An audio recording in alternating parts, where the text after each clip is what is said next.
نے ان سے بات کی، جس طرح ہم پچھلے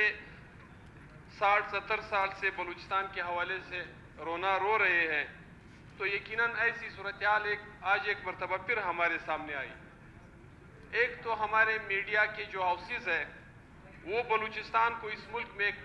پروونس شروع سرے سے سمجھا کہ اس طرح بڑا چڑھا کے پیش کرتے ہیں، بمقابلہ بلوچستان کے بڑے سے بڑے سانحات کو وہ گھنٹہ تو بہت ہی ٹائم ہے، یعنی منٹوں تک بھی وہ کوریج نہیں دیتے۔ تو آج 24 نیوز جو ایک چینل ہے جس کا پورے بلوچستان میں نیٹ ورک بھی ہے اور چل بھی رہا ہے، انہوں نے اپنے آفس کو بلوچستان میں سرے سے بند ہی کر دیا ہے، یعنی وہاں پہ جو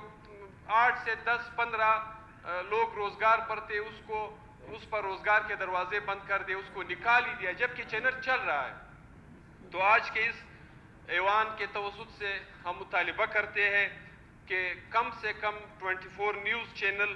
اپنے ان لوگوں کو روزگار سے نہ نکالے، اور اگر وہ چینل چلا بھی رہا ہے اور بلوچستان میں اپنا ہاؤس بند بھی کرائے تو یہ کوئی جواز نہیں بنتا اس کے لیے۔ اور میرے خیال میں ہمارے میڈیا کے دوست اسی حوالے سے واک آؤٹ بھی کر گئے، تو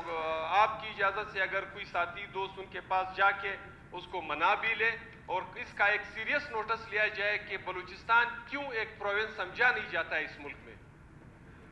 جی اصغر صاحب۔